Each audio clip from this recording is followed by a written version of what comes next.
Fala galera, que é Lion na área e hoje eu vou fazer um vídeo aqui em relação ao vídeo do Ryan Santos, que ele estava falando de fundos imobiliários e tudo mais.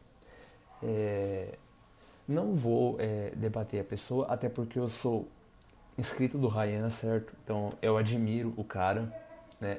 Ele tem uma visão muito empreendedora, uma visão assim, expansionista, né? O cara é um cara pensador, sabe? É um cara que eu admiro. Então, eu só vou debater alguns pontos. Vamos falar assim, economicamente, né? Vamos ser racionais. É só debatendo ideias. Não vou atacar o Ryan. É só um vídeo comentado. Então, vamos começar aqui. Cara, um negócio que me cheira a fraude, tá ligado? Só que assim, não é uma fraude per se, tipo uma fraude direta. Só que assim, são pessoas que não ligam o mínimo pra você, te educando errado e você vai lá e toma uma decisão de acordo com que uma pessoa que não tem não liga pra você explica. O que eu quero dizer com isso? Pessoal, fundos imobiliários. Pessoal, fundo imobiliário é uma classe de ativo que está sendo vendida e comparada ao Tesouro Direto, mas puta que o pariu, cara. Me dá uma raiva do caralho quando eu vejo alguém dizendo que fundo imobiliário é renda fixa. Aqui a gente já começa com o primeiro, galera. Isso ele tá certo. Fundo imobiliário não é renda fixa, tá? Basicamente o fundo imobiliário, ele é cotado em bolsa, certo? Ele tem lastro. Lastro geralmente são os imóveis, né, galpões e os seus derivados, ou pode ser a CRIs, certo? Então, ou seja, pode haver descolamento em relação ao preço do ativo e isso dá margem para arbitragem, certo? Por exemplo, se o ativo lá, cada cota, está avaliado em R$ 10, só que em bolsa está valendo 5, você fala, pô, tá barato, então eu vou comprar e quando ele voltar à média do valor patrimonial, que seria 10, você vende. E o mesmo pode acontecer também, porque a gente sabe que em bolsa é possível você alugar um papel ou uma cota e vender. Então, ou seja, se o mesmo está a 10, você a 15 percebe esse descolamento, está muito descolado em relação ao lastro do que aquilo que está apresentado em bolsa está cotado, você pega e vende, né? Você aluga, vende dos 15 aos 10, ou seja, essa diferença vai ser o seu lucro. E mano, juro pra você, o meu objetivo com todo o trabalho que eu faço é levantar a ambição, o conhecimento e a autoestima do jovem brasileiro. Ok? Uma das ferramentas que a gente usa é tipo esfregar na sua cara o golpe que você tá tomando para você ficar esperto na próxima. Tá ligado? Talvez lá atrás, quando a Selic estava 2%, valia a pena você meter um dinheiro no fundo imobiliário que te gerava tipo 0,6% ao mês. Cara, mas assim, Galera, que eu já discordo, porque a hora que a Selic está em baixa é a hora de você comprar a Selic, certo? Não agora. O que ele está dizendo, eu acho que está errado na minha concepção. Por quê? Você faz caixa na Selic enquanto ela está em baixa. Por quê? Porque enquanto a Selic está em baixa, bolsa, mercados de risco, como fundos imobiliários, ações, derivativos, índices, tudo vai estar na máxima, entendeu? A bolsa, mercados e a renda fixa são como o dólar e o Ibovespa. É uma correlação negativa. Enquanto o Ibov sobe, o dólar cai. Enquanto o dólar cai, o Ibov sobe. E vice-versa. Correlação negativa. Enquanto um sobe, o outro cai. Certo? E é a mesma coisa da Selic, taxa de juros, com os mercados de risco, mercados de renda variável, seja qual for, mercado cripto, mercado acionário, mercado de fundos imobiliários. Então, ou seja, isso aqui está errado. Seria a mesma coisa estar comprando a Selic. Hoje, você está comprando a Selic na máxima histórica. Você compraria uma ação na máxima histórica, sabendo que em breve ela vai cair? Não, não é? Você esperaria um pouco, certo? Amigos e amigas, como é que você vai investir, vai botar o teu dinheiro num fundo imobiliário que te paga, sei lá, 1% ao mês, jogar aí no anualizado 12% ao ano, se a Selic está pagando 13,75%? Calma aí, deixa eu... Taxa Selic, é isso mesmo? 13,75% na última quarta-feira, 3 de agosto de 2022. Pessoal, o que isso quer dizer no economês? Beleza? Se você deixar o seu dinheiro no Tesouro Direto, o seu dinheiro, vamos tirar a inflação lá, porque tem inflação em fundo imobiliário também, mas o seu dinheiro... Galera, que tem outro ponto que ele já não está mencionando, que fundos imobiliários existem duas categorias, que são os fundos de papel e os fundos de tijolos. Então, ou seja, você comprar um fundo de papel, eu particularmente ficaria na renda fixa mesmo. Mas só que o fundamento de um fundo de tijolo é bem diferente, tá? Por quê? Porque os fundos de tijolos são corrigidos em relação à inflação por IGPM. Quem conhece o mercado imobiliário conhece esse índice de correlação. Ele corrige em relação acima da inflação. Ou seja, um imóvel, quando você compra um imóvel e o preço das coisas se inflaciona, o preço do imóvel vai se inflacionar junto, certo? Ele acompanha a inflação, o preço do imóvel. Ou seja, a Selic não acompanha muitas vezes. Então, você está investindo num fundo imobiliário para receber os proventos, certo? Em torno aí de 1 a 1,5% ao ano, quer dizer, ao mês. Que seria boa, né? Tá, então o fundamento é comprar um fundo que te pague todo mês em torno de 1 a 1,5% mensal e tem uma possível valorização do seu patrimônio, porque você está comprando um imóvel, certo? Não é uma CRI. Vai valorizar 13,75%. Eu tenho 100 mil reais, eu sei que no fim do ano eu vou ter 113,75 mil reais. Ok? Cara, você ter... e os fundos imobiliários estão dando essa rentabilidade aí também. Então, cara, o que eu quero dizer com isso? Porque, cara, pessoal, entenda que fundo imobiliário é uma renda variável, não é uma renda fixa. Por quê? Porque o cara que aluga a laje corporativa, ou prédio, ou sei lá, o que for, ou sei lá, o negócio de agro lá, cara, ele pode não pagar aluguel. E você, como cotista do fundo, você não vai receber os seus proventos. Isso que ele está mencionando, galera, tem razão, tá? Ele tem razão nessa parte. Por quê? Basicamente, o fundo, você compra uma parcela, né? A cota é uma parcela daquele patrimônio, ou seja, você é basicamente um dono de um galpão ou um imóvel. É como se você estivesse locando para uma pessoa, certo? Então, se a pessoa não pagar, óbvio que o provento não vem, certo? Só que, o que acontece? Geralmente os fundos, eles trabalham com uma gordura, né?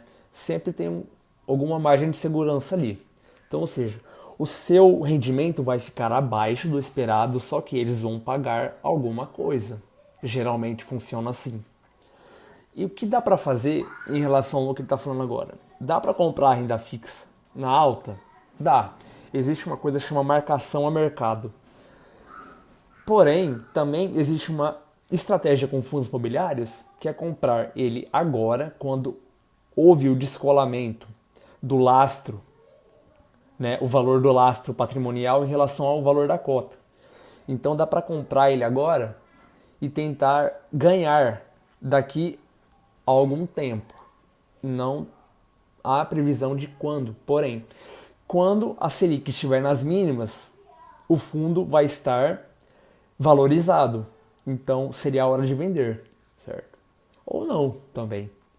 Mas a ideia seria essa, seria ganhar com marcação a mercado comprando a Selic na alta e ganhar comprando fundos imobiliários agora na baixa. Então, ou seja, galera, a montagem de uma carteira seria, hipoteticamente, um time de futebol, tá? O goleiro e a zaga seriam a renda fixa, certo? Títulos de renda fixa, LCIs, LCAs, CDBs e fundos imobiliários descontados, certo? Sempre olhar o P sobre VP. Isso aí seria o que chamaria de zaga para mim, tá?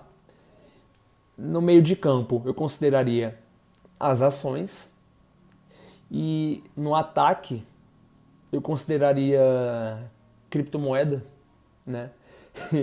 E aí já apelando para um centroavante seria as altcoins, né? Aquelas bem pequenininhas. Então, basicamente, eu enxergo assim. Tá ligado? No outro lado, você está com um investimento que é o mais seguro que existe em real, tá? No real, na nossa moeda, não existe investimento mais seguro que isso. Por quê? Porque se o Brasil quebrar, tudo quebra. Galera, que eu discordo totalmente, tá? Porque o real, na minha concepção, é uma moeda com um risco absurdo, tá? Porque o nosso país não tem segurança jurídica. Então, na minha concepção, eu diversifico um pouco, tá? No mercado cripto, ou seja, stablecoins. Isso já tira um pouco do risco Brasil, né? Porque stablecoin é lastreado em dólar, certo?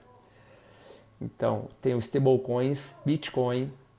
Então, assim, tenho ativos que não são passíveis de controle governamental brasileiro. E tenho também conta na Avenue, né? Então, eu tenho dólar real, né? Dólar em cartão de crédito e tudo mais. Dólar real na conta, tá? Ações norte-americanas também. Por que eu tenho isso? Simples, escapar do risco Brasil. Ou seja, sabe por que a diferença do americano? O fundo imobiliário vai quebrar também. Então, Tesouro Direto é o investimento mais seguro que você tem a fazer no Brasil. E como é que você, cara, para analisar o investimento, você vê o risco que ele tem e o retorno que ele tem. Puta que o pariu! Olha o risco de você colocar o teu dinheiro num fundo imobiliário. E aí eu falei, mano, não é possível que eu devo estar perdendo alguma coisa, deixando alguma coisa passar. E aí eu fui pesquisar o IFIX, IFIX, que é um índice que engloba, é tipo o IBOV dos fundos imobiliários. Vamos lá. Rentabilidade em 2020. Menos 10%. Caralho, se fosse renda fixa, pessoal, se essa porra aqui fosse renda fixa, teria subido a Selic de 2020. Sei lá quanto foi, era 4%. Galera, bom, pelo que o Correia tá falando, ele tá dizendo que a renda fixa não tem nenhum risco. Galera, não é só o risco de perder o dinheiro, tá? Aquele lá que basicamente a instituição fale com o seu título, né? Com o seu CDB ou a sua LCI, não tem o FGC, sabe? Não é só esse risco de não receber o seu dinheiro, tá? Existe o risco que chama marcação a mercado. Sim, a renda fixa, ela também oscila, tá? A renda fixa oscila igual uma ação na bolsa de valores. Vou te dar um exemplo. A pessoa que comprou tesouro a 10% e precisa do dinheiro agora, basicamente ele vai sofrer com a marcação a mercado, tá? que o Tesouro subiu, a taxa subiu, ou seja, o título dele está valendo menos no mercado, porque ele vai vender no mercado secundário, certo? Então, galera, sim, renda fixa também não é isenta de riscos, tá? Existe tanto o risco da falência da instituição, né, não ter o seguro e tudo mais, você não conseguir reaver o seu dinheiro, existe sim o risco, mas com o FGC é tudo mais tranquilo, né? Enfim, só que eu tô falando do risco porque a renda fixa, ela tem o risco de renda variável também, tá? Então, não é assim, não estou dizendo que você vai perder 50% igual na renda variável, tá? Eu estou dizendo que pode haver uma perda sim. É mínima, tá? É mínima, só que você vai perder. Então, existe sim como perder dinheiro na renda fixa. E o Ryan está mencionando essa parte, que chama marcação a mercado, tá? Vamos ver quanto era a Selic em 2020.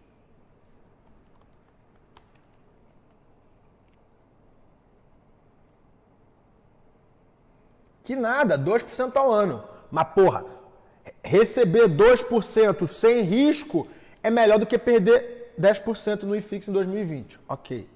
Agora vamos para a Selic 2021. Selic 2021, 9,25 ao ano. Caraca, e o IFIX? E o IFIX? Menos 2,28. Pessoal, se fosse renda fixa, essa porra teria subido 9,25 pelo menos. Mas não, menos 2,28. E o que ele está mencionando do IFIX, galera, o IFIX ele não está contando na sua média com os proventos. Galera, não está contando com o reinvestimento dos proventos. O IFIX é a média dos fundos imobiliários em relação às suas cotações. Então, ou seja, ali no meio do IFIX vai ter fundos caindo muito e fundos subindo. Então, ali tem gente perdendo e gente ganhando. Não é porque o IFIX caiu que todos os fundos estão no vermelho, tá bom? Ainda mais fundos que são bons, são sólidos, que pagam bons proventos. E o pessoal, o dono desses fundos, reinvestem esse dinheiro. Esse pessoal não tá na amargura não, tá? E galera, o IFIX caindo é um bom termômetro para se investir nos fundos, tá? Porque o seu payout fica bem melhor.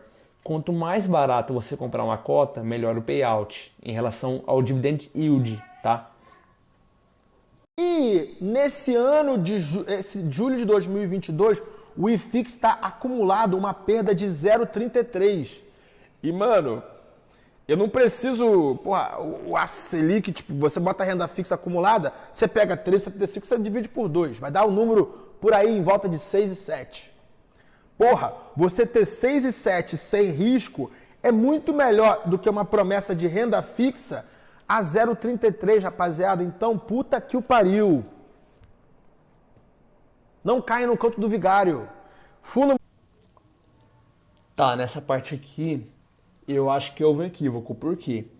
Porque com a Selic muito baixa, todos os investimentos de renda variável, e se inclui fundos imobiliários, vão estar na máxima.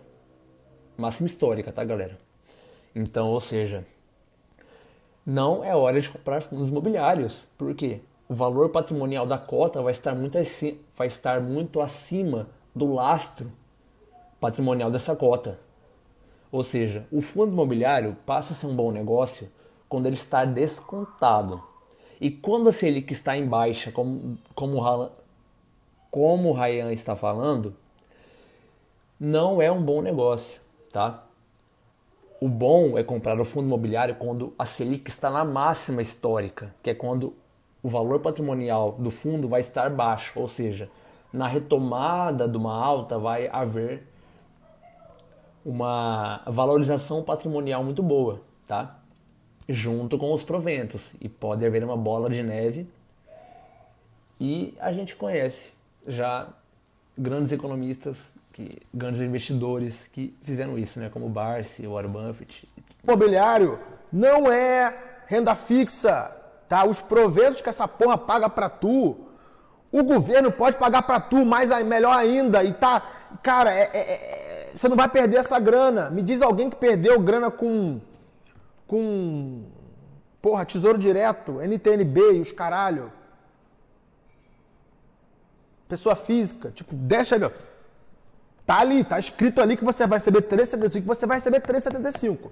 Ah, não, mas tem um pós-fixado, não sei o quê. Aí, mano, aí é você brincando, tá? Mas o bagulho é o seguinte, rapaziada. Por que isso acontece? Porque o banco, ele ganha, tipo, muito pouco. Esses dias aí eu fui fazer um investimento, sei lá, acho que foi 3 ou 4 milhões em NTNB, o banco ganha R$ 85 de comissão. Para ele é muito melhor vender um outro produto de renda fixa do que uma NTNB. Por uma LTN, um título do governo. Porque não dá comissão para banco, para corretora. Tá ligado? Então, pessoal, vamos tomar muito cuidado com essa porra de fundo imobiliário. Vírgula. Pessoal, com juro baixo, eu até entendo você tomar um risco a mais para ter tipo uma segurança, mas eu ainda prefiro uma ação de empresa forte que tipo paga dividendo bem, tá ligado? Tem umas ações aí que nunca deram preju em nenhum trimestre e paga bem dividendo. Empresa com caixa alto, sei lá, Itaúsa. Própria Petrobras pagou vintão de dividendo, 20% de dividendo, amigo. Tá ligado? Eu espero que você esteja entendendo aonde eu quero chegar, tá? Tipo, porra, não trate fundo imobiliário como renda fixa. Você tá tomando um risco. Cara, se você for tomar um risco num negócio desse, cara, é melhor você tomar um risco numa ação que paga dividendo, caralho. Galera, nessa parte aqui eu dou a razão pro Ryan, porque isso é uma frase praticamente da Louise, tá? Da Louise Barsi. Então, basicamente os fundos imobiliários são você ter um rendimento de uma renda fixa com o risco de renda variável, ou seja, então a Louise basicamente falava que quando você optar por um fundo, às vezes é melhor você ficar na renda fixa, quando estiver pagando bem, e ter as ações, né? Você tomar risco de renda variável com o potencial de valorização de uma renda variável. Por quê? Porque o fundo imobiliário, ele tem o risco de uma renda variável, só que ele não tem o retorno de uma, tá? Estamos falando de valorização do patrimônio. Não estou falando nem de provento, é só do patrimônio, tá? Porque uma ação ela pode valorizar muito. Por quê? Porque as empresas podem se alavancar, tá? Alavancar muito. Já os fundos têm que ter cuidado, né? Tem limitações. Então, os fundos ficam mais limitados a isso. Às vezes, eles só conseguem arrecadação para expansão por meio de subscrições e tudo mais. Então, isso aí eu concordo com ele. Ele está certo nesse ponto. Ah, não quer tomar risco? Bota teu dinheiro no governo. Aí você não vai pagar taxa para ninguém também. Né? Você é cidadão brasileiro, você tem esse direito de ganhar 3,75 por ano. Pessoal, com Selic alta não faz o mínimo de sentido de comprar fundo imobiliário. Nesse ponto aqui eu tenho que rebater ele, porque com a Selic alta é o melhor momento para se comprar fundos imobiliários e ações, certo? Porque, galera, se os fundos continuarem pagando relativamente bem, não o tanto que está pagando agora, mas vamos supor que um fundo de tijolo, tá? Conservador, pague 0,6 a 0,8, vamos colocar até 1%, tá? 1%. Quando a Selic voltar para as mínimas, galera, vai haver sim um ganho patrimonial em relação à cota e você vai continuar recebendo um provento relativamente bom, tá?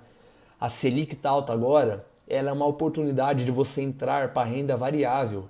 Não é para você ficar na Selic, porque ela não vai se manter assim para sempre. Então, ou seja, agora é a hora de começar a colocar o pé na renda variável. E isso inclui fundos imobiliários também, Por quê? Porque todo mês você sabe que lá vai ter o seu provento e você pode fazer uma bola de neve com aquilo. Então, ou seja, você investe um pouco no fundo imobiliário e os rendimentos dele você pega todo mês e reinveste nele próprio. E você não tem que tirar dinheiro de uma ação ou de qualquer outro investimento para fazer isso. Você basicamente vai pegar o que ele te deu e vai jogar de volta. Então, assim, Selic alta, começa a tirar o pé da Selic. Aumenta a sua exposição na renda variável e diminui a Selic. E quando o inverso acontecer, faz o mesmo. Quando a bolsa estiver na máxima, começa a tirar seu pé da bolsa e colocar na renda fixa, que é quando a renda fixa vai estar em baixa. E é esse o ciclo. Esse é o ciclo de mercado. Economistas bons têm essa mentalidade, tá? Eu estudo eles, certo? Então eu tenho mais ou menos alguma basezinha para poder dizer para vocês. Essa porra aqui talvez foi... Criaram essa modalidade de investimento quando a Selic estava baixa. Eu entendo. Juro baixo, mano. Tu precisa encontrar outras formas. Mas hoje em dia não dá não, mano. Não dá. E aí, cara, você vai pegar esse vídeo aqui daqui a 5 anos e vai dizer: ah, Ryan, você mudou de ideia? Cara, eu vou mudar de ideia assim que, porra, a gente vê uma Selic baixando pra caralho e não tendo onde enfiar dinheiro. Mas puta que pariu, 13,75. Mano, o juro no Japão até bem pouco tempo tava negativo, mano. Você, na tua própria moeda, com uma inflação controlada, semi-controlada, ganhar 13,75? É muita grana, caralho. Estados Unidos está no maior juro de, não sei, quase 40 anos. Deixa eu ver aqui. Interest rate, United States.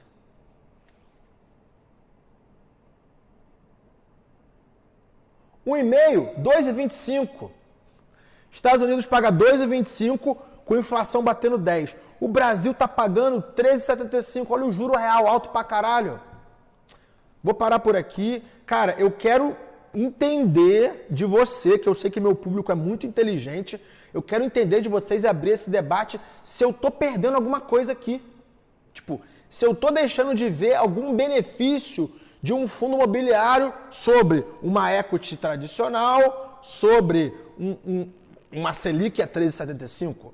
Cara, eu não sou o dono da verdade, eu só tô analisando aqui, eu tô vendo, caralho, não faz sentido, mas cara, eu aprendo pra caralho com meus seguidores. Então você vai entrar nos comentários e vai dizer: não, Ryan, você tá perdendo isso aqui. Ou... Tá, galera, o Ryan tá sendo humilde aqui, tá? Foi só alguns contrapontos que eu queria citar. Eu sou um admirador do cara, assim, ele é um cara foda, ele é um empreendedor, tá?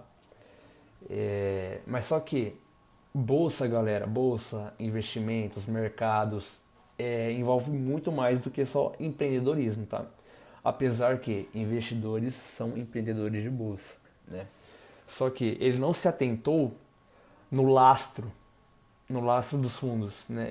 Eu não vi falando nenhum ponto disso aí, que geralmente o fundo imobiliário tem um patrimônio, que é o lastro. Geralmente os fundos de tijolos são galpões, prédios e tudo mais. E ele não disse em relação a esse descolamento do valor da cota em relação ao lastro patrimonial, né, que seria o P sobre VP. Ele não mencionou isso em nenhum ponto do vídeo. Então, ou seja, para mim ele ainda não tá muito por dentro dessa parte, tá?